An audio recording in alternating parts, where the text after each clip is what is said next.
Asawa ko po. Nasaan yung asawa mo? Ilang asawa mo? Isa lang po.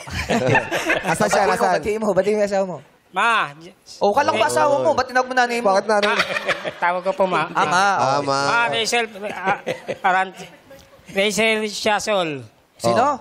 Rachel Siasol. Rachel. Rachel. Rachel. Shoutout po. Apat kong anak. Sinautout mo yung asawa mo. Shut up. Shut up. Shoutout po. May 4 daw siya anak. May 4 na anak. Ilang taon na yung panganay mo? 14 po. 14. Yung bunso. Mabata 6 years old po. Mabata Mabata pa. pa. Nag-aaral yung iba. Opo, lahat po. Ako po. Parang bata pa rin to. Ilang taon ka na? 42 po. 42. 42 na. 42. Anong pinagkakaabalahan naman ni Mrs.? Wala po, sa bahay lang po. Sa bahay siya yung nag-aalaga. Nag-aalaga sa mga anak. Okay. Rick, tanong ko, malambing ka mang asawa? Opo, pag ano. Pag ano? Matagal. Pag ano?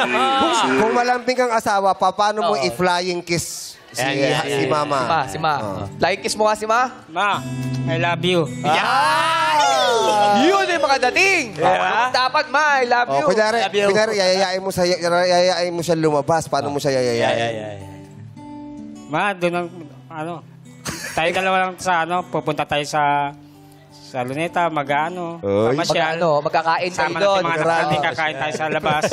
Yung cute sa Luneta pa sila pupunta. Ito lang, Madami nag-arali ngayon dun. halimbawa, maglalambing ka, nagugutom ka, kakausapin mo si Mama. Paano mo sasabihin sa kanya, Ma, nagugutom ako. O paano mo sasabihin?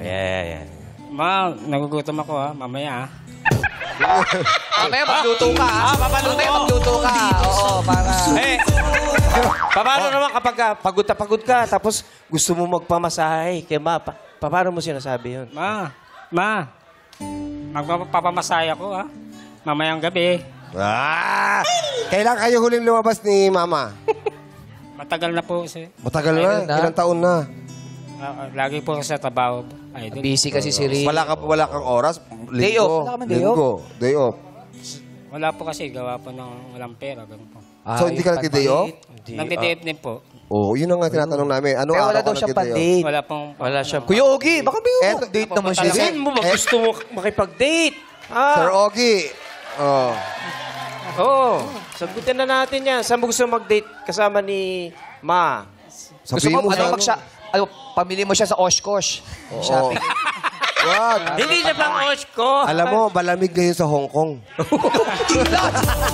Layo naman! Grabe naman yung Hong Kong. Nakapunta ka na ba ng Hong Kong? Hindi pa po.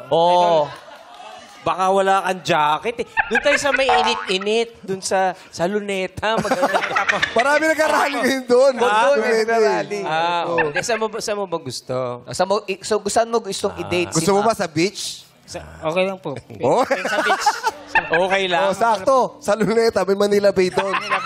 Huwag doon! Joke lang. Kuya Ogie, Kasi Kuya Ogie. tagal nyo nang hindi di ba, nag-date? Trabaho lang po. Puro trabaho lang. Ganito ha, madali lang kondisyon ko.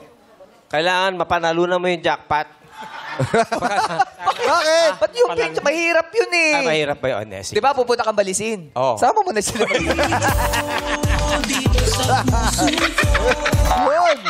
Pinagpawisan ako dun Kahit saan mo gusto, sabi mo lang. Sabi mo lang sa aming tatlo. Gusto mo sa Cebu? Bakit sa Cebu? May show ako dun. Sa New Star. Ang plus one niya si Rick. Pwede. Gusto mo? Pwede. Pwede po, idol. Yun. Abot mo ba yung... Idol ka pala, ganun ba? Anong kanta ni Ogie ang gustong-gusto mo? Dito sa puso. Sampulan mo. Sampulan mo. Kantahin mo. Para bigyan tayo ng pan-date. Diba? Oo, Sampulan mo ng sampulan mo. Kanta. Dito sa puso ko. Alam mo, yung mga concert, pag nagkasakit ako, ikaw na lang kakanta. parang okay lang. Hindi, walang biro Kung gusto mo talaga, tutulungan ka namin makipag-date. Ha? Yes! Gusto na namin yan. Salamat po. Oo. Kunin mo next year pagdating dito. Bakit next year pa? Biro. Joke lang. Okay yan, sagot na namin yung pag-date ninyo para naman makapag-relax ka. Salamat po. Sobra ka na sa Salamat po. Kayo ni Ma. Ano gusto mo sabihin sa asawa mo? Kema. Sagot na po ni Idol. Good luck na yun.